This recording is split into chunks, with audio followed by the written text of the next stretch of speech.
ये आकाशवाणी है। कोविड-19 विशेष कार्यक्रम के अंतर्गत प्रस्तुत है कोरोना वायरस संक्रमण की वर्तमान स्थिति पर चर्चा, जिसे प्रस्तुत कर रहे हैं आकाशवाणी संवाददाता सिद्धार्थ सिंह। इस कार्यक्रम में आमंत्रित स्वास्थ्य विशेषज्ञ हैं डॉक्टर संजय पांडे। नमस्कार श्रोताओं।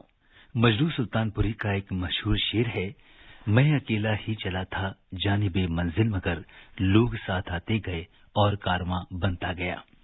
जी हाँ श्रोताओं, कोरोना के लंबे होते इस दौर में ये बात काफी प्रासंगिक है। कोरोना की जंग को जीतने के लिए ये जरूरी है कि हम सभी संगठित रहें और अगर हम सब मिलकर सामूहिक प्रयास करें तो निश्चित तौर पर जीत हमारी होगी।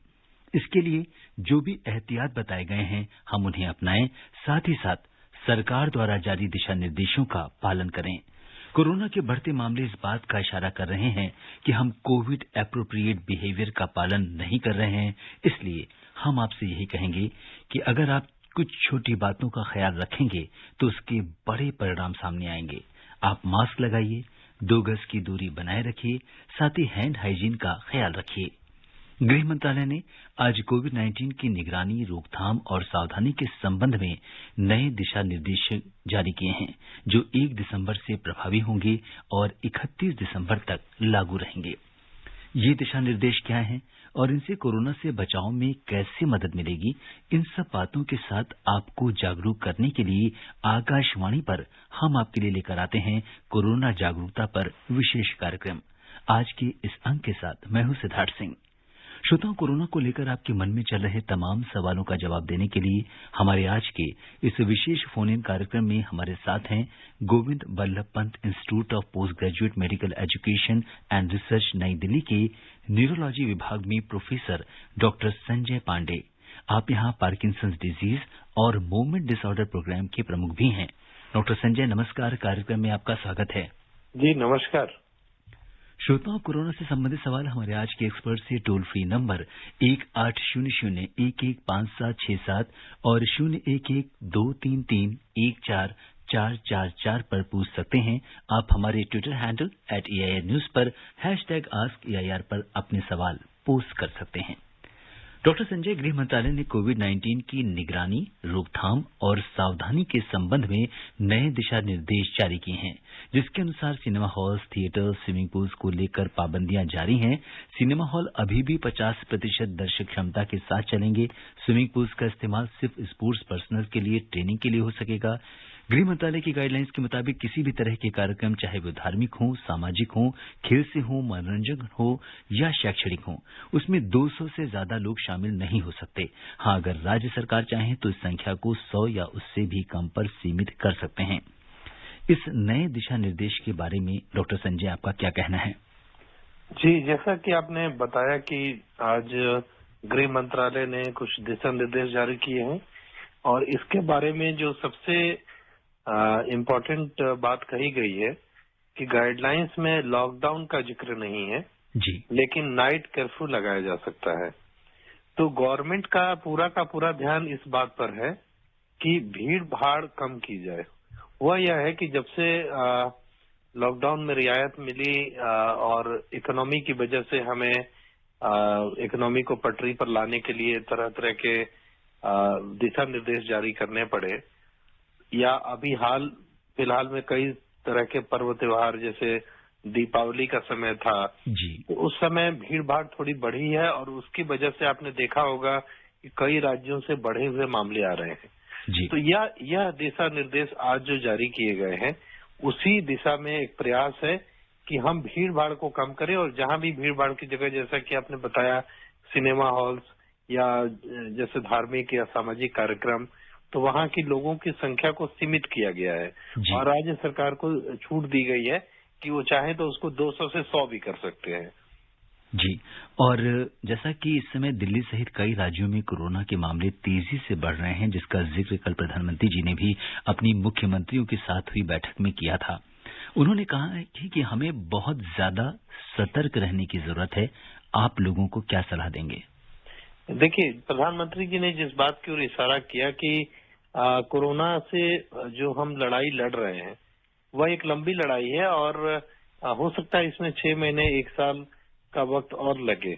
या जब तक वैक्सीन नहीं आए या जब तक कोई कारगर दवा इसकी उपलब्ध न हो, तो यह लड़ाई लंबी है और इसमें पेशेंस की जरूरत है और इसमें डिसिप्लिन की जरूरत है।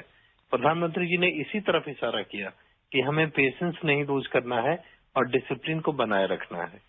बिल्कुल, और उन्होंने ये भी कहा कि हम एक गहरे समुद्र से किनारे तक आ गए हैं और अब हमारी जो लड़ाई है वो एक निर्णायक मोड़ पर है। ऐसे में जब हम अपनी जीत के बहुत करीब हैं, उस समय अगर हम कोई गलती करते हैं तो वो एक बड़ी बात होगी। जैसा कि हमने देखा कि यूरोपीय कई देशों में जहां पे कोरोना के मामले बहुत ज्यादा कम हो गए थे, लेकिन इसके बाद उन्हें दोबारा से लॉकडाउन लगाना पड़ा। लोगों ने उन एहतियातों को नहीं माना, जिसकी वजह से आज वहां पे स्थिति बहुत गंभीर हो गई है। जी डॉक्टर संजय जी, जैसा कि आप देख रहे हैं कि प्रधानमंत्री जी ने अपने गाइडलाइन में अपने कल के संबोधन में ये इस बात का जिक्र किया कि हम लड़ाई लंबी लड़ रहे हैं और जीत के करीब हैं, लेकिन जीत हमें तभी मिलेगी जब हमें डिसिप्लिन को पूरा फॉलो करना होगा जी। और जैसा अभी हमने कहा कि दो चीजें सबसे जरूरी है, डिसिप्लिन और पेशेंस। तो डिसिप्लिन और पेशेंस गवर्नमेंट तो गाइडलाइन जारी कर सकती है जी, लेकिन उसकी जो फॉलोइंग है या उसकी जो उसका दिशा निर्देश का जो पालन है वह आम जनता को ही करना है। और आम जनता, जैसे अभी हमने दिल्ली में देखा कि केसेस कुछ हफ्तों से बढ़ रहे हैं जी। तो इसके पीछे एक वजह ये भी हो सकती है कि हम पर्व त्योहार के समय या अभी जैसे दीपावली का फेस्टिवल था या कई सारे फेस्टिवल आसपास थे, जैसे दुर्गा पूजा थी, तो उसमें भीड़ भाड़ बढ़ी है। और जैसे कि आपने मार्केट्स के फोटोग्राफ्स देखे होंगे कि लोग मास्क के बिना भीड़ भाड़ वाली जगह में जा रहे हैं और एक जो भीड़ भाड़ की वजह से कोरोना का संक्रमण तेजी से बढ़ा है। तो आज की जो गाइडलाइन है या जो कल प्रधानमंत्री जी ने जो बात कही है, इसी दिशा में प्रयास है कि हम भीड़ भाड़ कम करें। आज मैं बीबीसी और यूनाइटेड स्टेट्स के कुछ आर्टिकल्स पढ़ रहा था कि कल वहाँ थैंक्स गिविंग डे है जी। तो थैंक्स गिविंग डे हमारे जो दीपावली की तरह फेस्टिवल है कुछ उसी तरह का होता है कि हम गिफ्ट का आदान प्रदान करते हैं जी। तो वहाँ भी इस बात को लेके डर का माहौल है कि कहीं थैंक्स गिविंग डे के बाद कोरोना का संक्रमण न बढ़ जाए। तो वहाँ की सरकारों ने भी ये दिशा निर्देश जारी किए हैं कि हाँ, आप फेस्टिवल को सेलिब्रेट करें, लेकिन फेस्टिवल को सेलिब्रेट करने के साथ साथ आप इस बात का ध्यान रखें कि ये आपकी जिम्मेदारी है और जब तक उस जिम्मेदारी का आप वहन नहीं करेंगे तब तक कोरोना से हम लड़ नहीं पाएंगे। डॉक्टर संजय, इस दिशा निर्देश में इस समय जो लोग होम आइसोलेशन में हैं, उनके ऊपर विशेष ध्यान देने के लिए कहा गया है, क्योंकि कहीं न कहीं घर पर जब आप रहते हैं और नियमों का पालन नहीं करते हैं तो ऐसे में दूसरे लोगों के लिए कोरोना के संक्रमण का खतरा कई गुना बढ़ जाता है। जी, इस दिशा निर्देश में बेसिकली कंटेनमेंट जोन में और जैसा कि आपने कहा कि जो लोग आइसोलेशन में रह रहे हैं उनके बारे में सख्ती की बात की गई है और इसमें यह भी बात की गई है कि 65 साल से ज्यादा आयु के व्यक्ति और 10 साल से कम उम्र के बच्चों को घर में रहने की सलाह दी गई है जी। तो आपने देखा होगा कि बीच में एक चर्चा चली थी कि स्कूल खोले जाएं, स्कूल नहीं खोले जाएं। तो बेसिकली ये सारी चर्चाएं उससे भी जुड़ी हुई है कि हम, चूंकि ये वल्नरेबल ग्रुप है कि 10 साल से कम उम्र के बच्चे और 65 साल से ज्यादा उम्र के जो बुजुर्ग हैं जी। तो इस वल्नरेबल ग्रुप को ज्यादा टारगेट करने के लिए ज्यादा उन पे फोकस करने की बात की गई है आज की गाइडलाइन में। बिल्कुल, और जैसा कि कंटेनमेंट जोन की आपने बात करी, वहां पे कंटेनमेंट जोन की सूची को वेबसाइट पर डालना कंपल्सरी किया गया है। वहां पर सिर्फ आवश्यक गतिविधियों की अनुमति दी गई है, जिसमें बाहर के लोगों का आना जाना भी प्रतिबंधित रहेगा। और इस समय जो लोग कंटेनमेंट जोन में हैं, उनसे आप क्या कहना चाहेंगे? जो लोग भी कंटेनमेंट जोन में हैं उनको इस बात को समझना होगा कि कोरोना की लड़ाई हम मार्च से लड़ रहे हैं और 8 महीने बीत चुके हैं। तो अब जैसे प्रधानमंत्री जी ने कहा कि हम लड़ाई जीतकर बिल्कुल किनारे पर आ चुके हैं जी। तो ऐसा हम सोच सकते हैं कि हमें कुछ दिन और पेशेंस रखनी है और जो पेशेंस हमने इतने दिनों में दिखाई है उस पेशेंस को हमें बरकरार रखना है और अगर हम बरकरार रखने में अगर सक्सेसफुल हो गए जी तो हम ये लड़ाई जीत लेंगे। जी बिल्कुल। और इस समय बहुत सारे श्रोता हैं जो हमारे साथ कार्यक्रम में जुड़ रहे हैं और हमारे आज के पहले कॉलर ओडिशा से अब्दुल खालिद जी हैं। अब्दुल खालिद जी नमस्कार, कार्यक्रम में आपका स्वागत है। जी नमस्ते जी अपना सवाल पूछिए। ये हमारा सांस का बीमारी है, अब जी। ये ठंडे में सांस ज्यादा हो गया है, जी अरे मैच करने में तकलीफ होता है, इसलिए क्या करेगा? जी डॉक्टर संजय, सांस लेने में अगर तकलीफ ज्यादा है तो सबसे पहले तो ये जानना चाहेंगे कि अगर नॉर्मल से ज्यादा हो रहा है तो क्या कहीं कोरोना का लक्षण तो नहीं है ये? देखिए, सांस में तकलीफ के बहुत सारे कारण हो सकते हैं और कोरोना का लक्षण सिर्फ सांस लेने में तकलीफ बहुत ही रेयर है। जी कोरोना के बाकी लक्षण भी होंगे, जैसे फीवर है या गले में खराश है या जुकाम की तरह के लक्षण हैं, और उसके बाद हो सकता है कि सांस में तकलीफ भी हो सकती है। जी लेकिन सिर्फ सांस लेने में दिक्कत के बहुत सारे कारण हो सकते हैं। हो सकता है कोई हार्ट की प्रॉब्लम है, उससे भी कई बार सांस लेने में दिक्कत हो जाती है, जी जिसको कि हम लोग लेफ्ट वेंट्रिकुलर फेलियर कहते हैं। जी या बिल्कुल। कई बार जैसे किसी को दमा की शिकायत है तो उसमें भी हो सकता है। जी, तो बहुत सारे कारण हो सकते हैं सांस फूलने के लिए, तो इनको अपने आसपास के जो चिकित्सक हैं उनसे परामर्श लेने की जरूरत है। और जो श्रोता हमसे अभी अभी जुड़े हैं उन्हें हम बता दें कि कोरोना जागरूकता श्रृंखला के आज के इस विशेष कार्यक्रम में श्रोताओं के सवालों का जवाब दे रहे हैं Govind Ballabh Pant institute of post graduate medical education and research, New Delhi के न्यूरोलॉजी विभाग में प्रोफेसर डॉक्टर संजय पांडे। और इस बीच हमारे अगले कॉलर हैं जौनपुर उत्तर प्रदेश से राजधर मिश्र। राजधर जी नमस्कार, कार्यक्रम में आपका स्वागत है। हाँ नमस्कार सर। जी अपना सवाल डॉक्टर पूछिए। मेरा नमस्कार। जी नमस्कार। डॉक्टर मेरे दो सवाल हैं। डॉक्टर मेरा पहला सवाल है कि अभी त्योहार के सीजन है सर, चला गया है, इतनी भीड़ भाड़ थी सर। जी सर इसमें कोरोना देख रहा हूँ कुछ ज्यादा संख्या में मतलब कि बढ़ रहे हैं। जी और सर मेरा दूसरा सवाल ये है सर कि सर्दी में सर थोड़ा जुकाम खांसी बुखार हो जाता है जी सर, एक तरीके से डर लग रहा था कि ऐसा मुझे कोरोना नहीं हो गया है, जी तो सर हमें इसकी तरह से सावधानी से बचें सर। डॉक्टर संजय, जो इनका पहला सवाल था कि त्योहारों के बाद कोरोना के मामलों में इजाफा हुआ है, बढ़ोतरी हुई है, उसका आपने काफी विस्तार से जवाब दिया। आपसे ये जानना चाहेंगे कि इस समय जो मौसमी बुखार है, आम फ्लू है, वो काफी फैल रहा है, तो ऐसे में हम कैसे समझें कि हम कोरोना के शिकार हैं या कोई आम फ्लू है हमारे अंदर? जी, आपने बड़ा अच्छा सवाल पूछा है। और अगर आपने देखा होगा तो अक्टूबर के मध्य से लेकर जी नवंबर की शुरुआत तक, अब नवंबर करीब करीब खत्म होने वाला है, फ्लू के काफी केसेज आ रहे थे जी और अभी भी आ रहे हैं, लेकिन उस समय कुछ ज्यादा आ रहे थे। तो एक आम इंसान के लिए दोनों में डिफरेंस करना कि कोविड का सिम्टम है या फ्लू का सिम्टम है मुश्किल हो जाता है। जी तो अगर आपको इस तरह के सिम्टम आते हैं तो बेहतर है कि आप टेस्ट करा लें, क्योंकि कोरोना वायरस एक नया वायरस है और नए वायरस इसकी हम इसको बिल्कुल विस्तार से इसकी कोई जानकारी हमें बहुत ज्यादा नहीं है। तो होगा कि अगर आपको इस तरह के सिम्टम आते हैं, जैसे फीवर आता है या गले में खराश है या आपको फ्लू जैसे सिम्टम आते हैं, तो आप इसकी जांच करा लें और जांच कराना बेहतर होगा। लेकिन कुछ सिम्टम जिसके बेसिस पे हम थोड़ा सा डिफरेंस कर सकते हैं कि जैसे कोविड के पेशेंट को तेज बुखार होता है शुरू में, लेकिन आम फ्लू में हो सकता है बुखार ना हो, सिर्फ गले में एक खराश सी हो और छींक ज्यादा आती है फ्लू में। कोरोना के पेशेंट्स में स्नीजिंग उतनी ज्यादा नहीं होती है, हो भी सकती है, लेकिन स्नीजिंग फ्लू में ज्यादा होती है। जी तो अगर आपको तेज बुखार है और उसके साथ में इस तरह के लक्षण हैं, तो ज्यादा चांस हो सकता है इस मौसम में कि कोविड के सिम्टम हो।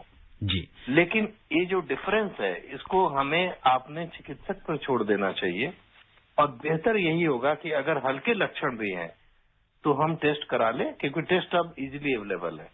जी बिल्कुल, ये आपने बहुत अच्छी बात बताई कि अगर किसी भी व्यक्ति को आम सर्दी खांसी जुकाम है तो उसे रिस्क लेने की जरूरत नहीं है और नए दिशा निर्देशों के हिसाब से आपको कोविड का टेस्ट कराना ही होगा। और इस बीच हमारे साथ पटियाला पंजाब से जया जी जुड़ चुकी हैं कार्यक्रम में। जया जी नमस्कार। नमस्कार सर, मैं जया पटियाला से बोल रही हूँ। नमस्कार डॉक्टर साहब। जी नमस्कार। मेरे 2 क्वेश्चन है। मेरा फर्स्ट क्वेश्चन है कि रैपिड एंटीजन टेस्ट की रिपोर्ट कितने देर में आती है, और मेरा सेकंड क्वेश्चन है कि कोविड पेशेंट्स में जो स्पाइक प्रोटीन के अगेंस्ट एंटीबॉडीज बनती हैं वो कितने दिनों में बननी शुरू होती हैं? Thank you. जी डॉक्टर संजय, जो जैसा कि इन्होंने पहला सवाल पूछा कि रैपिड एंटीजन टेस्ट की रिपोर्ट कितनी देर में किसी मरीज के पास आ जाती है, और इसके साथ ही हम आरटीपीसीआर के बारे में भी जानना चाहेंगे कि कोई अगर ये टेस्ट कराता है तो उसकी रिपोर्ट उस मरीज को कितनी देर में मिल जाएगी। देखिए, रैपिड एंटीजन टेस्ट की रिपोर्ट मिनटों में मिल जाती है। यह बहुत ही इजी टेस्ट है, और जैसे ही टेस्ट आप करते हैं आपको पता चल जाता है, एक लाइन सी बन जाती है। अगर वो लाइन बन जाती है तो कहते हैं कि टेस्ट पॉजिटिव है, नहीं बनती है तो कहते हैं निगेटिव है। जी, कोई बहुत ज्यादा वक्त नहीं लगता, कुछ मिनट्स में आपको बता दिया जाएगा कि हाँ आपकी रिपोर्ट पॉजिटिव है या निगेटिव है। जी। लेकिन जो आरटीपीसीआर टेस्ट है, जिसको हम गोल्ड स्टैंडर्ड टेस्ट मानते हैं, उसकी रिपोर्ट आने में समय लगता है क्योंकि उसकी प्रोसेसिंग होती है। जी। लेकिन आमतौर पर जो रिपोर्टिंग का पीरियड है विदिन 24 आवर मिल जाता है। जी। तो चूंकि एंटीजन एक इजीली अवेलेबल टेस्ट है और जल्दी हो जाती है, तो यूजुअली जो एसिम्प्टोमेटिक पेशेंट्स हैं या मास लेवल पे जहां भी स्क्रीनिंग की जरूरत होती है वहां रैपिड एंटीजन टेस्ट होती है। लेकिन अगर किसी पेशेंट में आपको कंफर्म करना है कि हाँ इससे कोविड है या नहीं है, जी, तो उसके लिए कंफर्मेटरी टेस्ट आरटीपीसीआर ही है। जी। और डॉक्टर संजय, आपसे ये जानना चाहेंगे कि अगर किसी मरीज को कोविड हो जाता है तो उसके अंदर जो एंटीबॉडीज बनती हैं वो कितने दिनों तक सस्टेन रहती हैं, उसके अंदर मौजूद रहती हैं? देखिए, इसके बारे में अभी कुछ भी क्लैरिटी से नहीं पता है। जैसे अगर हम पुराने वायरसेस को लें, जैसे मीजल्स, मम्स या चिकन पॉक्स, इनके बारे में हमें पता है क्योंकि इनके बारे में हमारे पास वर्षों के डेटा हैं और इनकी वैक्सीनेशन भी अवेलेबल हैं। लेकिन उस लेवल पर हमें जानकारी कोविड के बारे में नहीं है। कई रिपोर्ट्स ऐसी आई जिसमें कहा गया कि हाँ कोविड के जो एंटीबॉडीज हैं वो 3 महीने तक रहते हैं। कुछ रिपोर्ट्स आई 6 महीने रहते हैं। कुछ रिपोर्ट्स आई कि बने ही नहीं एंटीबॉडी। तो बॉडी उस पर कैसे रिएक्ट करती है इसके बारे में अभी भी जानकारी सीमित है। लेकिन हाँ यह कह सकते हैं कि अगर कोविड के सिम्टम है और कोविड के सिम्टम आपके खत्म हो गए तो एंटीबॉडी बनेगी। कितने दिन बनेगी आपकी इंडिविजुअल इम्यूनिटी पे डिपेंड करता है। जी बिल्कुल। तो इस बीच हमारे साथ बलरामपुर उत्तर प्रदेश से हमारी रेगुलर लिसनर रिंकी तिवारी जी जुड़ चुकी हैं। रिंकी जी नमस्कार, कार्यक्रम में आपका स्वागत है। जी नमस्कार सिद्धार्थ जी, स्वागत के लिए आपको बहुत बहुत धन्यवाद। आपको मेरा नमस्कार। जी नमस्कार। और डॉक्टर साहब को मेरा नमस्कार। जी नमस्कार। नमस्कार जी रिंकी जी, क्या जानना चाहती हैं? समाचार पत्र में सुना था और आपने मतलब बताया था कि जैसे वैक्सीन के ऐलान कर दिए तो एक वैक्सीन 2-2.5 हजार का मिलता है, यानी जिस किसान का सर मासिक आय 2500 होगा, आप समझ लीजिए कि वो वैक्सीन पे कितना खर्च डील कर पाएगा। तो मेरा सर क्वेश्चन जो है वो ये है कि सर जो वैक्सीन है, आपने ये भी कहा था कि जो इंडियन वैक्सीन है वो 8 या 10% तक मतलब सस्ती मिलेगी। ओके ठीक है, लेकिन सर क्या जो आम जन होगा वो इस वैक्सीन को खरीद पाएगा, या हमारे जो माननीय इसके प्रधानमंत्री जी हैं उससे कुछ सोच विचार के हम लोगों को फ्री देंगे या फिर हमें ही खर्चे डील करना? जी बिल्कुल रिंकी जी। डॉक्टर संजय, जैसा कि कल प्रधानमंत्री जी ने अपने मुख्यमंत्रियों के साथ जो बैठक की उसमें भी कहा कि वैक्सीन कब आएगी, उसकी प्राइसिंग क्या होगी, उसके डिस्ट्रीब्यूशन नेटवर्क कैसे होंगे, बहुत सारी चीजों के ऊपर अभी काम चल रहा है। और उन्होंने ये भी कहा कि वैक्सीन को लेकर तरह तरह की भ्रामक रिपोर्ट्स आ रही हैं, इनकी प्राइसिंग को लेकर, इनकी इफिशिएंसी को लेकर। तो उन्होंने कल इस बात पर जोर दिया कि बहुत सारे ऐसे जो मीडिया ऑर्गेनाइजेशंस हैं उनकी ये जिम्मेदारी है कि लोगों तक सही तथ्य को पहुंचाएं। इसीलिए हम इस कार्यक्रम में आप जैसे एक्सपर्ट्स को बुलाते हैं कि लोगों को सही चीज पता चले। तो आप इसके बारे में क्या कहेंगे? देखिए, आपने बिल्कुल सही कहा कि एक भ्रामक जानकारी, तो जैसे अखबारों में छपते हैं कि ये वैक्सीन, जैसे अभी आपके श्रोता ने जो सवाल पूछा बहुत ही अच्छा सवाल था कि इनके मन में कई आशंकाएं हैं जी कि वैक्सीन कब आएगा, वैक्सीन आएगा तो कितना महंगा होगा, क्या मैं उसको अफोर्ड कर लूंगी।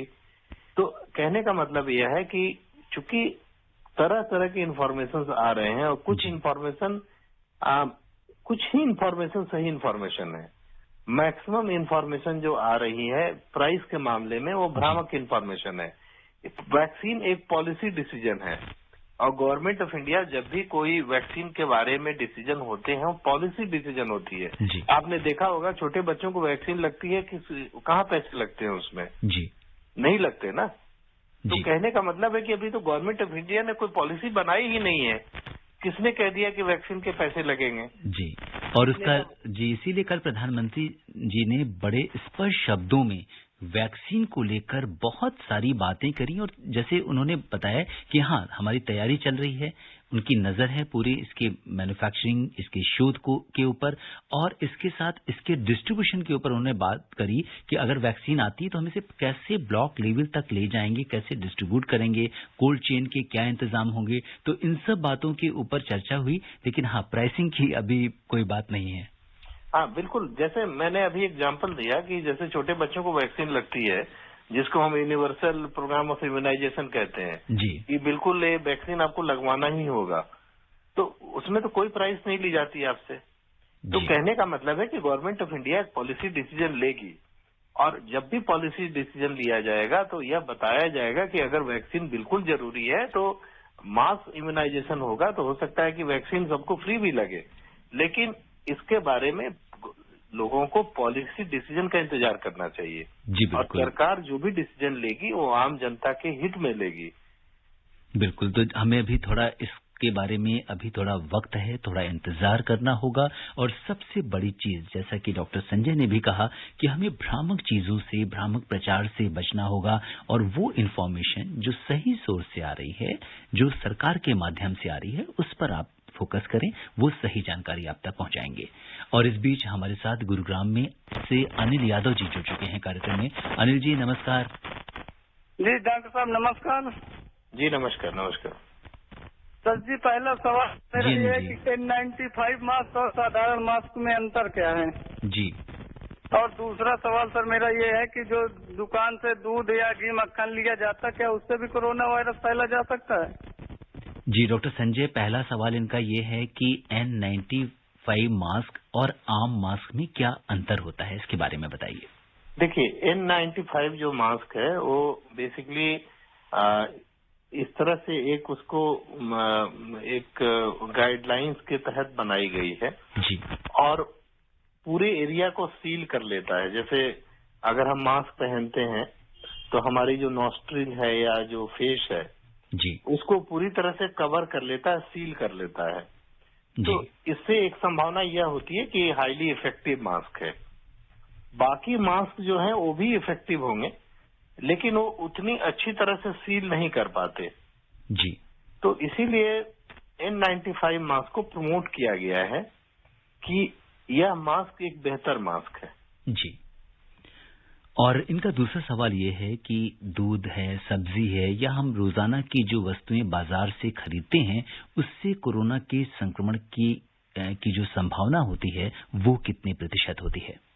देखिए, कोरोना के संक्रमण की संभावना होती है, लेकिन अगर आपका दुकानदार जो बेसिक जो भी चीजें हैं उसको अगर फॉलो करता है, जैसे सैनिटाइजेशन यूज करता है जी या 2 गज की दूरी मेंटेन करता है, मास्क लगाता है या हाथ में अगर वो ग्लव्स पहनता है, तो इन छोटी छोटी बेसिक चीजों से कोरोना के स्प्रेड को रोका जा सकता है। और पब्लिक में जो एक पैनिक है, जो एक भ्रम की स्थिति बनी हुई है, अगर हम इसको फॉलो करते हैं तो इसका प्रसार होने की संभावना बहुत ही कम है। जी और अब हम रुख करते हैं उत्तर प्रदेश में बिजनौर का, जहां से राशिद अंसारी जी हमारे साथ कार्यक्रम में जुड़ गए हैं। राशिद जी नमस्कार।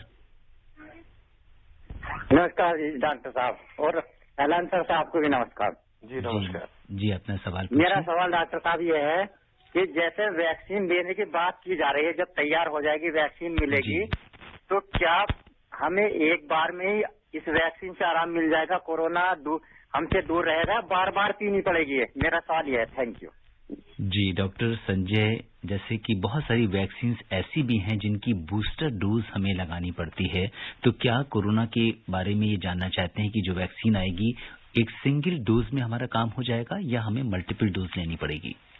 देखिए, इसके बारे में अगर आप इसको कंपेयर करें नॉर्मल फ्लू के जी वैक्सीन से, तो जब भी फ्लू की सीजन आते हैं तो फ्लू के सीजन के पहले वैक्सीनेशन दिया जाता है।